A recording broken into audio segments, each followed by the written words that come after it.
نحمده ونستعينه ونستغفره ونعوذ بالله من شرور أنفسنا ومن سيئات أعمالنا من يهده الله فلا مضل له ومن يضلل فلا هادي له وأشهد أن لا إله إلا الله وحده لا شريك له وأشهد أن نبينا محمدا عبده ورسوله يا أيها الذين آمنوا اتقوا الله حق تقاته ولا تموتن إلا وأنتم مسلمون يا أيها الناس اتقوا ربكم الذي خلقكم من نفس واحدة وخلق منها زوجها وبث منهما رجالا كثيرا ونساء واتقوا الله الذي تساءلون به والأرحام إن الله كان عليكم رقيبا يا أيها الذين آمنوا اتقوا الله وقولوا قولا سديدا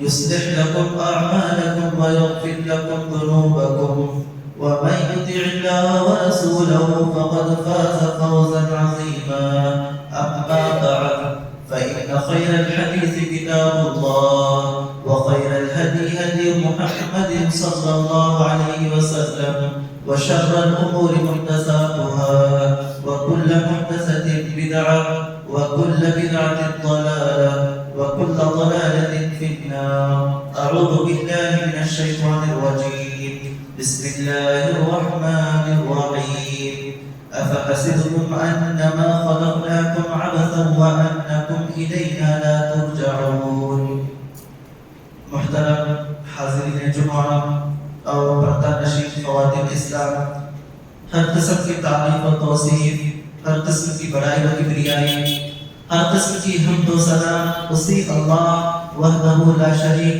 خالق کائنات مالک ارض و سما کے لیے لائق و سزاوار ہے۔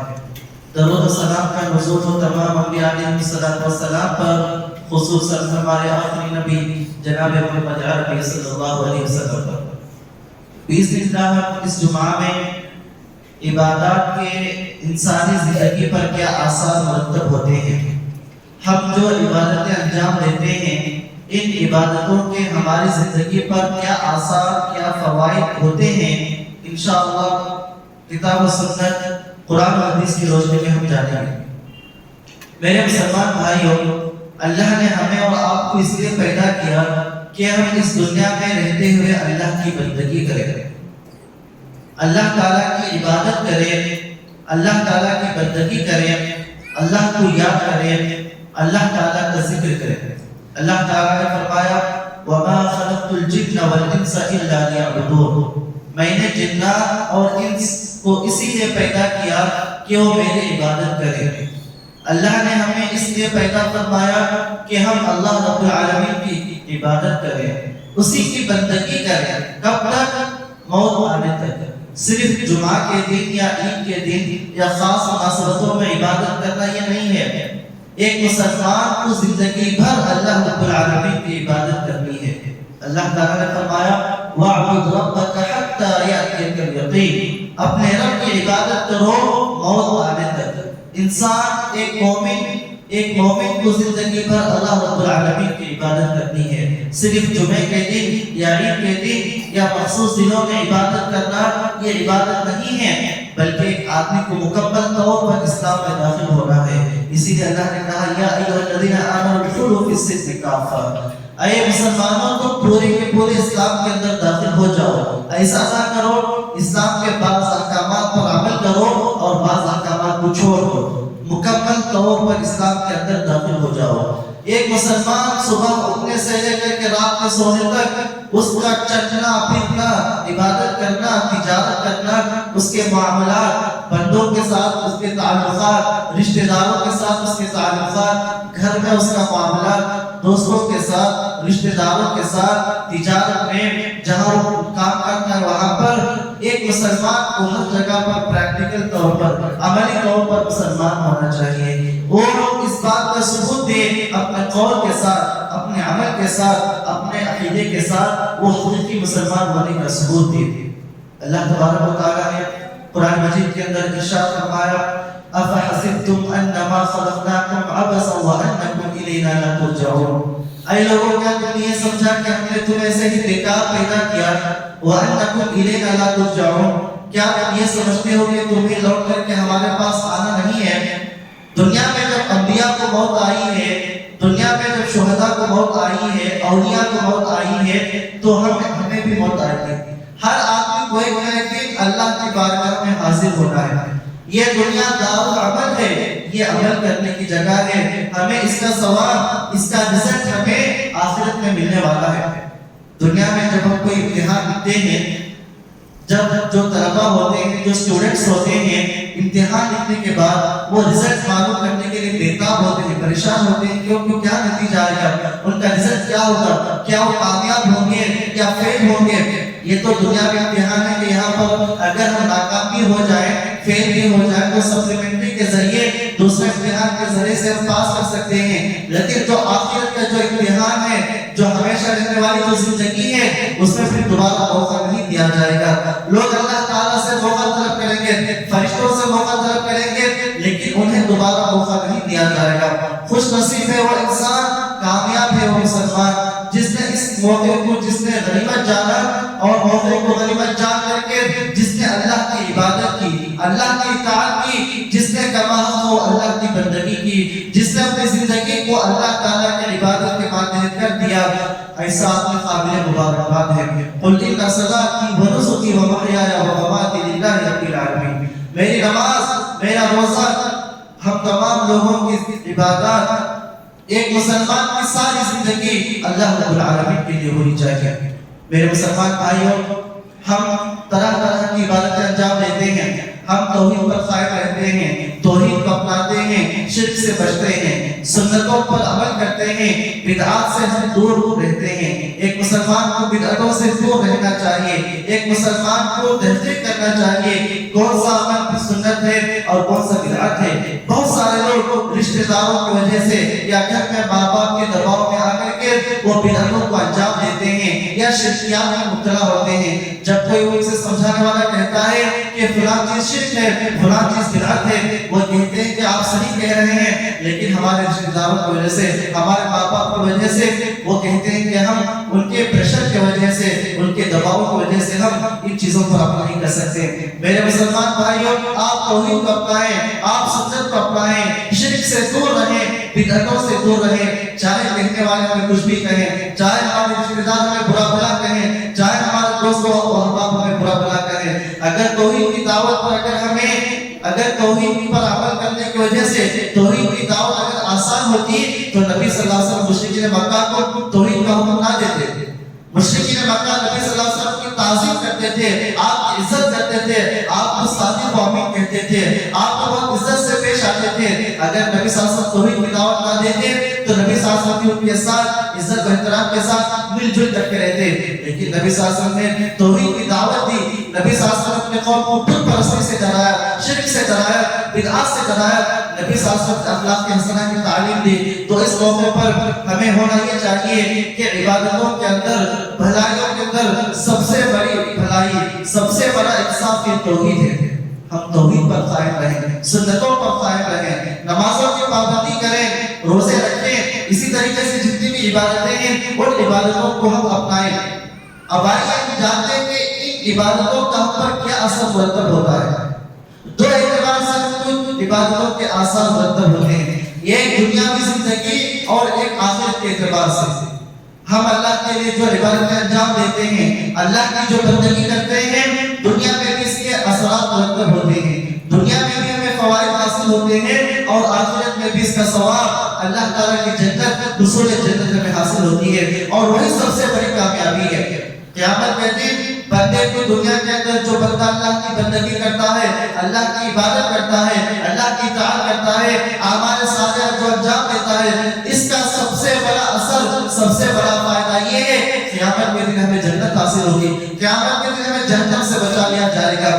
کل نفس ذائقۃ الموت وانما توفون اجورکم یوم القیامہ، ہر نفس کو موت کا مزہ چکھنا ہے۔ وانما توفون اجورکم یوم القیامہ، اے لوگوں تمہارے اعمال کے پورے کا پورا بدلہ دیا جائے گا۔ فمن زحزح عن النار وادخل الجنة فقد فاز، قیامت میں جس آدمی کو جہنم سے بچا لیا جائے اور جس آدمی کو جنت میں داخل کیا جائے، فقد فاز، یہی اصل کامیابی ہے. قیامت کے دن جنت حاصل کرنا, جہنم سے بچ جانا, یہی اصل کامیابی ہے. چاہے ہمیں دنیا کی زندگی میں ہمیں مصیبت نہ اٹھانی پڑے, چاہے دنیا کی زندگی میں ہمیں رہنے کے لیے صحیح سے ہمارے پاس مکان نہیں ہے, ہمارے پاس کھانے کے لیے ہمارے پاس غذا نہیں ہے, پہننے کے لیے صحیح کپڑے نہیں ہیں, ہماری زندگی میں اگر کہ مصیبتیں ہیں, آزمائشیں ہیں, بیماریاں ہیں, مصیبتیں ہیں, لیکن جو بندہ ان تمام چیزوں پر صبر کرتا ہے اور اللہ کی بندگی کرتا ہے, اللہ کی اطاعت کرتا ہے, اعمال صالحہ پر ہمیشہ برتتا ہے, تو قیامت کے دن ایسے آدمی کو کامیابی حاصل ہوگی. دنیا میں ہمارے پاس لاکھوں کروڑوں روپے ہوں, دنیا میں ہمارے پاس جائیداد ہو, دنیا میں کوئی بہت بڑے اور اونچے عہدے پر فائز ہو, چاہے کوئی سی ایم ہو, کوئی پی ایم ہو, یا کوئی ایم ایل اے ہو, کوئی ایم پی ہو, لیکن اگر اس کے پاس ہدایت نہیں ہے, اگر اس کے پاس اعمال صالحہ نہیں ہے, اگر اس نے اللہ کی بندگی نہیں کی, اللہ کی عبادت نہیں کی, تو ایسا آدمی قیامت کے دن خسارہ اٹھانے والا آدمی ہے. یہی آدمی قیامت کے دن بہت بڑا نقصان اٹھانے والا آدمی ہے. میرے مسلمان بھائیوں, ہم اللہ تعالیٰ کی جب عبادت کرتے ہیں, اللہ تعالیٰ کی اطاعت کرتے ہیں, دنیا کی زندگی میں بے شمار آثار مرتب ہوتے ہیں. ان آثار میں سے سب سے اہم یہ ہے, اللہ تعالیٰ ہمیں پاکیزہ زندگی عطا فرماتا ہے, خوشگوار زندگی ہمیں اللہ تعالیٰ عطا فرماتا ہے. اللہ نے فرمایا, من عمل صالحا من ذکر او انثى وهو مؤمن فلنحيينه حياة طیبہ ولنجزینهم اجرهم باحسن ما كانوا يعملون. اللہ نے فرمایا, من عمل صالحا, جو نیک عمل کرے, من ذکر او انثى, چاہے وہ کوئی عورت ہو, مومن مرد ہو یا مومن عورت ہو, جو بھی نیک عمل کرتے ہیں, جو بھی اللہ کی بندگی کرتے ہیں, جو بھی اللہ کی اطاعت کرتے ہیں, اس کا فائدہ کیا ہے؟ فَلَنُحْيِيَنَّهُ حَيَاةً طَيِّبَةً, ہم انہیں بہترین زندگی عطا کرتے ہیں, ہم انہیں پاکیزہ زندگی عطا کرتے ہیں, ہم ان کی زندگی میں برکت عطا کرتے ہیں, ہم رحمت نازل کرتے ہیں. وَلَنَجْزِيَنَّهُمْ أَجْرَهُمْ بِأَحْسَنِ مَا كَانُوا يَعْمَلُونَ, اور ہم انہیں بہترین بدلہ عطا کریں گے. جو دنیا میں عمل کیا کرتے تھے, آخرت میں ہم اس عمل کا بہترین بدلہ عطا کریں گے. میرے مسلمان بھائیوں, قیامت کے دن ہر آدمی افسوس کرے گا, پچھتائے گا.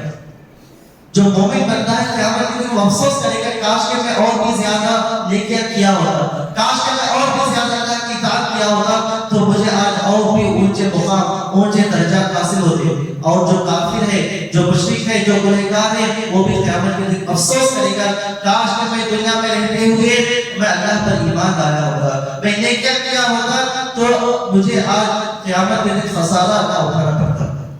میرے مسلمان بھائیوں, عبادت کے آثار اور فوائد میں سے ایک اثر یہ ہے کہ ہمیں سکون و اطمینان حاصل ہوتا ہے, ہمیں شرح صدر حاصل ہوتا ہے, دلوں کو اطمینان حاصل ہوتا ہے. اللہ تبارک و تعالیٰ نے ارشاد فرمایا, الا بذکر اللہ تطمئن القلوب, اللہ تعالیٰ کے ذکر ہی سے دلوں کو اطمینان حاصل ہوتا ہے. ہمارے پاس لاکھوں روپے, کروڑوں روپے ہوں, جتنے بھی جائیداد ہو, لیکن اگر ہم اللہ کی عبادت نہ کریں, اللہ کی اطاعت نہ کریں, اللہ کی عبادت سے دور ہیں, تو ہمیں دلوں کو اطمینان حاصل نہیں ہوتا ہے, ہماری روح کو سکون حاصل نہیں ہوتا ہے. اصل زندگی روح کی زندگی ہے. جو بندہ اللہ کی عبادت کرتا ہے, اللہ کی اطاعت کرتا ہے, اس کو روحانی طور پر سکون حاصل ہوتا ہے. اور جب روحانی طور پر سکون حاصل ہوتا ہے, تو وہی اسی آدمی کی زندگی خوشگوار زندگی گزرتی ہے, اسی آدمی کی زندگی میں سکون اطمینان حاصل ہوتا ہے. اسی لیے اللہ نے ایک نسخہ بتایا, الا بذکر اللہ تطمئن القلوب, اللہ تعالیٰ کے ذکر ہی سے ہمیں سکون اور اطمینان حاصل ہوتا ہے. اگر ہم چاہیں کہ زندگی کے ٹینشنوں سے,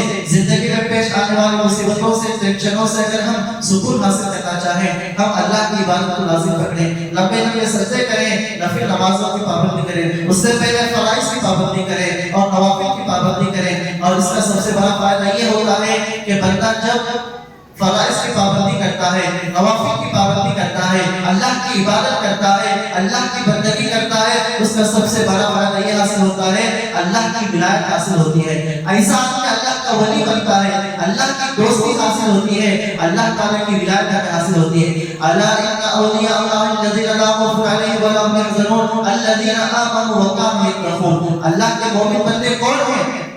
اللہ پر جو ایمان لاتے ہیں اور جو تقوی اختیار کرتے ہیں, جو اپنے آپ کو ولی ہونے کا دعویٰ کرتے ہیں, جو اپنے آپ کو بزرگان دین ہونے کا دعویٰ کرتے ہیں, نہ وہ فرائض کی پابندی کرتے ہیں, نہ وہ نوافل کی پابندی کرتے ہیں, ایسے لوگ اللہ کے ولی نہیں ہیں. اللہ کے اولیاء وہ ہیں جو متقی بندے ہیں, جو اللہ پر ایمان لاتے ہیں, جو فرائض کی پابندی کرتے ہیں اور جو نوافل کی پابندی کرتے ہیں. جو لوگ فرائض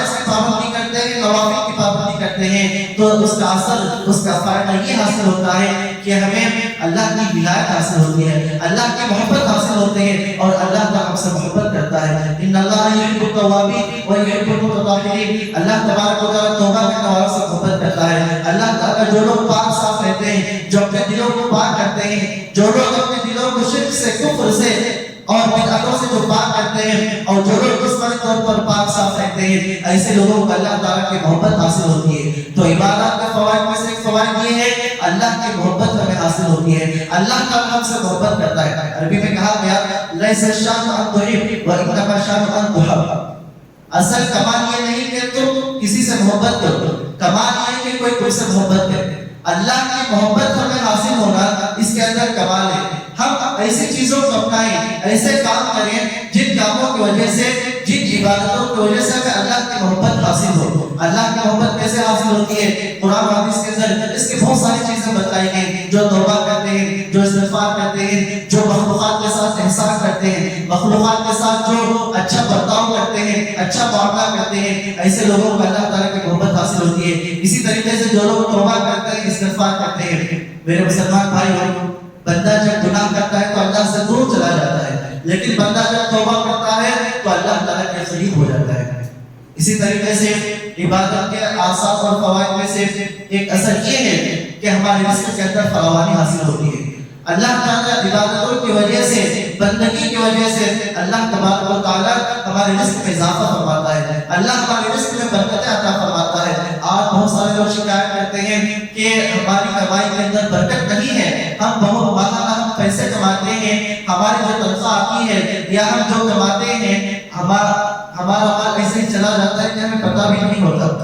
اگر ہم اللہ کی عبادت کریں، اللہ کی بندگی کریں، نیک اعمال کریں، تو اس کا فائدہ یہ حاصل ہوتا ہے کہ اللہ تبارک و تعالیٰ ہمارے رزق میں برکت عطا فرماتے ہیں، اور ہمارے رزق کے اندر ثابت قدمی اللہ تعالیٰ عطا فرماتے ہیں۔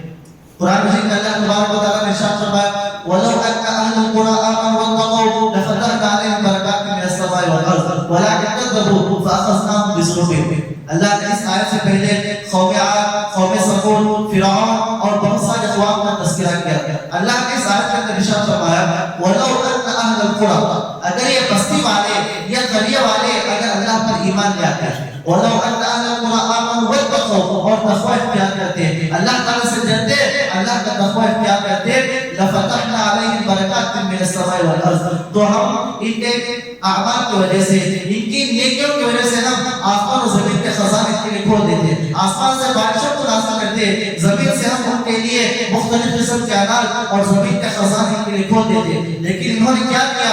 وَلَٰكِن كَذَّبُوا، ان لوگوں نے جھٹلایا، انہوں نے اللہ کو جھٹلایا، ان قوم والوں نے اللہ کے رسولوں کو جھٹلایا اور اللہ کے احکامات کی پرواہ نہیں کی، تو اس کا نتیجہ کیا ہوا؟ فَأَخَذْنَاهُمْ بِذُنُوبِهِمْ، ان کے گناہوں کی وجہ سے ہم نے ان کو پکڑ لیا، دنیا میں ہی ہم نے ان کو عذاب میں مبتلا کر دیا۔ تو اس آیت سے بات معلوم ہوتی ہے جو لوگ اللہ کی بندگی کرتے ہیں، اللہ کی اطاعت کرتے ہیں، اللہ کی یاد کرتے ہیں، اللہ کا ذکر کرتے ہیں، اعمال صالحہ میں مشغول ہوتے ہیں، اللہ تبارک و تعالیٰ انہیں ان کے روزی میں برکت عطا فرماتا ہے۔ حضرت نوح علیہ السلام نے اپنے قوم سے کہا فَقُلْ اسْتَغْفِرُوا رَبَّكُمْ إِنَّهُ كَانَ غَفَّارًا يُرْسِلِ السَّمَاءَ عَلَيْكُمْ مِدْرَارًا، اے لوگوں استغفار کرو، اللہ کی بارگاہ میں رو کر گڑگڑاؤ اور اللہ تعالیٰ سے توبہ کرو، استغفار کرو۔ اس کا فائدہ کیا ہوگا؟ اللہ آسمان سے بارشوں کو نازل فرمائے گا، اللہ تمہارے مال میں اضافہ کرے گا، اللہ تمہارے اولاد میں اضافہ کرے گا، اور اللہ تعالیٰ تمہارے گناہوں کو بخش دے گا۔ اسی طریقے سے نیکیوں کا اور اللہ کی عبادت کرنے کا فائدہ یہ حاصل کیا ہوتا ہے کہ اللہ تعالیٰ مزید ہمیں نیکیاں کرنے کی توفیق دیتا ہے۔ جب بندہ کوئی نیکی کرتا ہے، جب عبادت کرتا ہے، اللہ تعالیٰ اس کے سامنے اور بھی نیکیوں کے راستے کو کھول دیتا ہے۔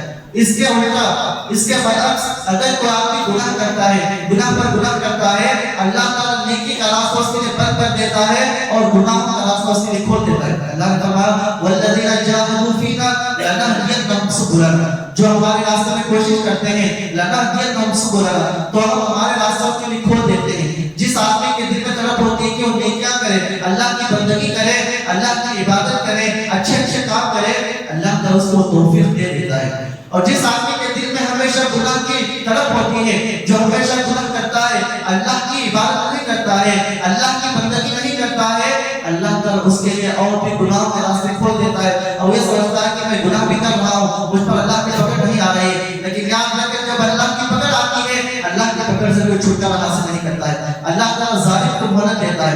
دوسرے کو مہلت دیتا ہے, اللہ تعالیٰ گنہگار آدمی کو مہلت دیتا ہے, وقت دیتا ہے تاکہ وہ سدھر جائے. لیکن جب اللہ کی پکڑ آتی ہے, اللہ کی پکڑ سے کوئی چھٹکارا حاصل نہیں کر سکتا ہے. اذا اخذہ لم یفلتہ, جب اللہ کی پکڑ آتی ہے اللہ تعالیٰ کی پکڑ سے کوئی بچ نہیں سکتا. اسی لیے اللہ تعالیٰ نے قرآن مجید کے اندر بہت سارے اقوام کا تذکرہ کیا. اللہ نے کہا فَكُلًّا أَخَذْنَا بِذَنبِهِ فَمِنْهُم مَّنْ أَرْسَلْنَا عَلَيْهِ حَاصِبًا وَمِنْهُم مَّنْ أَخَذَتْهُ الصَّيْحَةُ.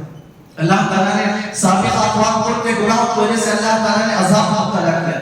قوم نوح علیہ السلام کے خوف, شعیب علیہ السلام کے خوف, موسیٰ علیہ السلام کے خوف, اسی طریقے سے اور بھی بہت سارے جواب گزرے ہیں. اللہ نے فرمایا فَكُلًّا أَخَذْنَا بِذَنبِهِ, ان تمام قوموں کو ہم نے ان کے گناہوں کی وجہ سے ہم نے عذاب مبتلا کیا.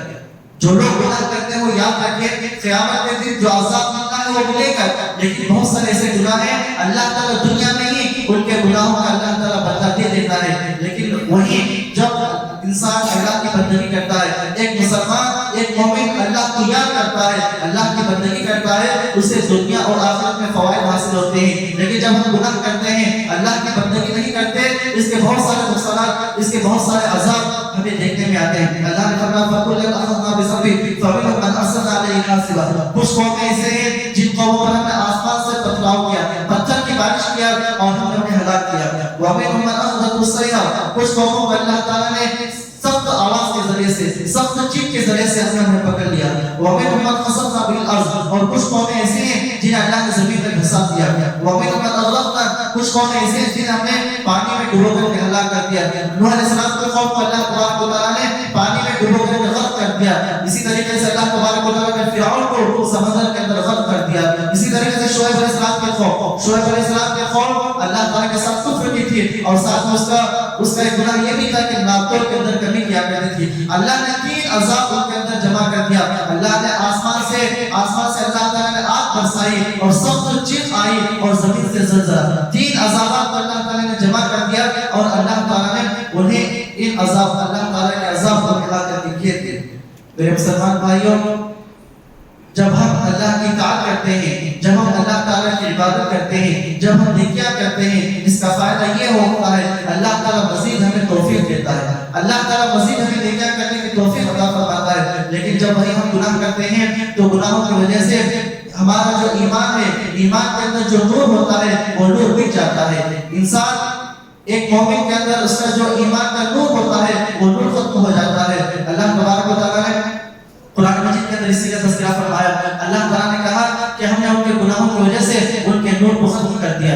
اسی طریقے سے نبی صلی اللہ علیہ وسلم نے فرمایا الصلاۃ نور والصدقۃ برہان, نماز یہ نور ہے, نماز یہ روشنی ہے. اسی لیے اللہ تبارک و تعالیٰ نے فرمایا ان الصلاۃ تنہی عن الفحشاء والمنکر, یقیناً یہ نماز فحش اور منکرات سے روکتی ہے. ہم جو عبادتیں کرتے ہیں ان عبادتوں کے ہماری زندگی میں بہت سارے آثار مرتب ہوتے ہیں. جو ہم نمازیں پڑھتے ہیں ان نمازوں کے ہماری زندگی میں آثار مرتب ہوتے ہیں. ہم جو روزے رکھتے ہیں روزوں کے آثار ہماری زندگی میں مرتب ہوتے ہیں. جب ہم زکات ادا کرتے ہیں زکات کے آثار ہماری زندگی میں مرتب ہوتے ہیں. اور جو حج کرتے ہیں اس کے بھی آثار ہماری زندگی میں مرتب ہوتے ہیں. اللہ تبارک و تعالیٰ نے قرآن مجید کے اندر ارشاد فرمایا محمد رسول اللہ والذین معه اشداء علی الکفار رحماء بینہم تراہم رکعا سجدا یبتغون فضلا من ربہم سیماہم فی وجوہہم من اثر السجود. اللہ نے فرمایا محمد رسول اللہ, محمد صلی اللہ علیہ وسلم اللہ کے رسول ہیں. پھر اس کے بعد اللہ تعالیٰ نے فرمایا کہ محمد صلی اللہ علیہ وسلم کے جو اصحاب ہیں, جو صحابہ کرام ہیں, اور رحماء بینہم اشداء علی الکفار رحماء بینہم, کہ یہ کافروں پر سخت ہوتے ہیں اور آپس میں نرم ہوتے ہیں. آج ہم مسلمانوں کا حال کیا ہے؟ آج ہم مسلمان آپس میں ایک دوسرے سے لڑتے ہیں, جھگڑتے ہیں, ایک دوسرے سے ہم اپنی طاقت اور توان محسوس کرتے ہیں. لیکن دشمنوں کے مقابلے میں ہم ڈرتے ہیں, آپس میں لڑتے ہیں, جھگڑتے ہیں. لیکن صحابہ کرام کا اللہ نے کیا نقشہ کھینچا؟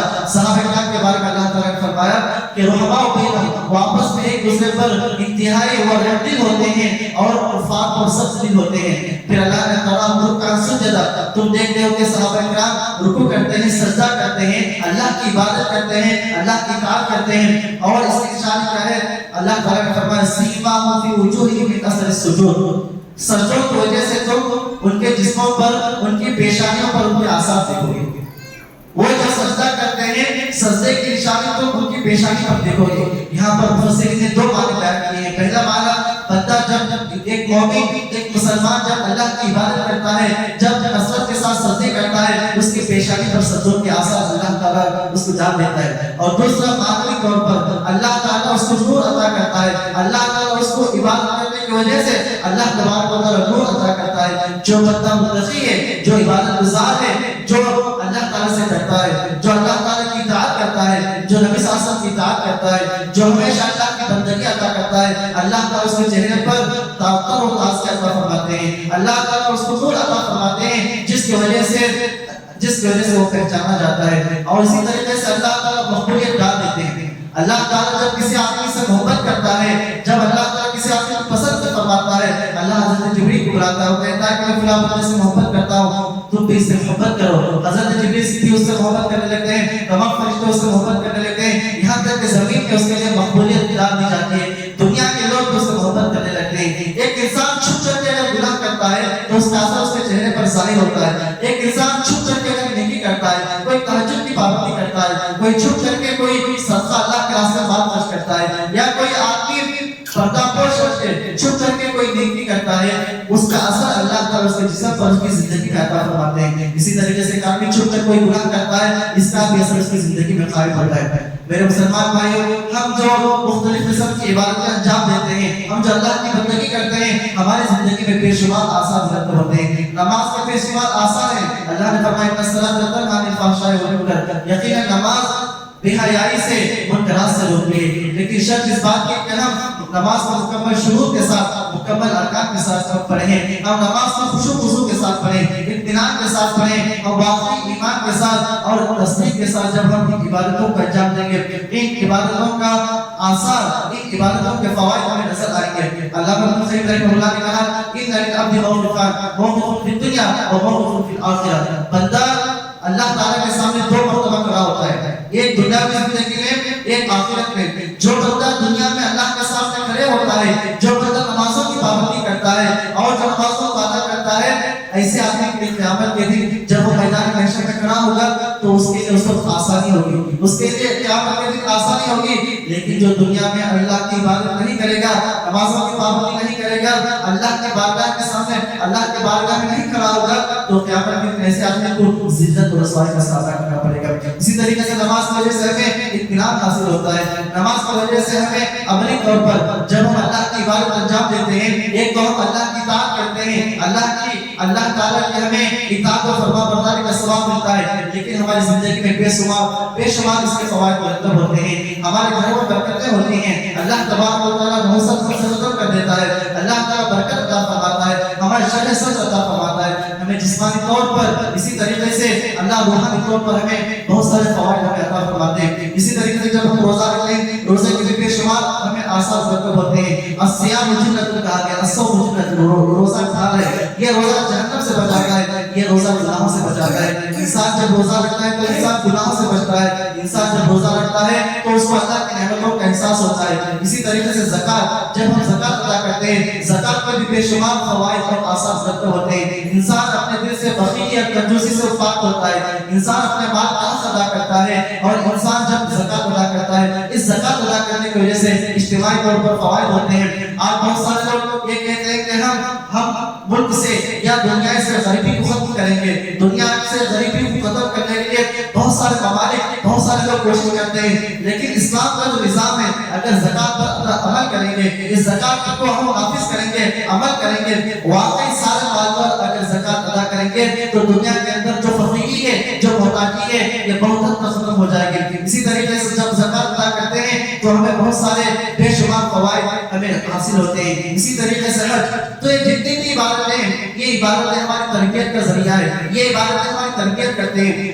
جب ہم نماز پڑھتے ہیں تو اس سے ہمیں تربیت حاصل ہوتی ہے, جب ہم روزہ رکھتے ہیں تو ہماری روح کو تربیت حاصل ہوتی ہے, جب ہم اللہ کے راستے میں مال خرچ کرتے ہیں تو اس سے بھی ہماری تربیت حاصل ہوتی ہے. تو ہم اللہ تعالیٰ کے لیے جتنی بھی عبادتیں انجام دیتے ہیں, جو اللہ کی بندگی کرتے ہیں, ہمیں دنیا اور آخرت میں اس کے بے شمار آثار اور فوائد مرتب ہوتے ہیں, جس کی وجہ سے ہماری زندگی میں خوشحالی حاصل ہوتی ہے, ہمیں شرح صدر حاصل ہوتا ہے, ہمیں سکون حاصل ہوتا ہے, ہماری زندگی میں برکت حاصل ہوتی ہے. اور اسی عبادت کی وجہ سے, انہی اعمال صالحہ کی وجہ سے انشاءاللہ قیامت کے دن ہمیں کامیابی اور کامیابی حاصل ہوتی ہے. آخر میں اللہ رب العزت سے دعا ہے کہ اے اللہ ہمیں تیری کماحت اور عبادت کرنے کی توفیق عطا فرما, اے اللہ ہمیں تیری بندگی کرنے کی توفیق عطا فرما, اے اللہ صرف جمعہ یا عیدین کا نماز نہ بنا بلکہ تو ہمیں ان مسلمانوں میں سے بنا جو ہمیشہ تیری عبادت کرتے ہیں، جو ہمیشہ تیری بندگی کرتے ہیں، جو ہمیشہ تجھے یاد کرتے ہیں۔ اے الہ العالمین ہمیں سے جو لوگ بیمار ہیں انہیں شفا کاملہ عاجلہ نصیب فرما۔ اے اللہ جو پریشان ہیں ان کی پریشانی کو دور فرما۔ اے اللہ جو مصیبت زدہ ان کی مصیبتوں کو دور فرما۔ اے اللہ جو مفروض ہیں تو ان کے لیے آسانی پیدا فرما۔ اے اللہ ہمیں دنیا اور آخرت میں کامیابی عطا فرما۔ اے اللہ ہمیں قبر کے عذاب سے اور جہنم کے عذاب سے بچا۔ آمین۔ وآخر دعوانا الحمدللہ رب العالمین۔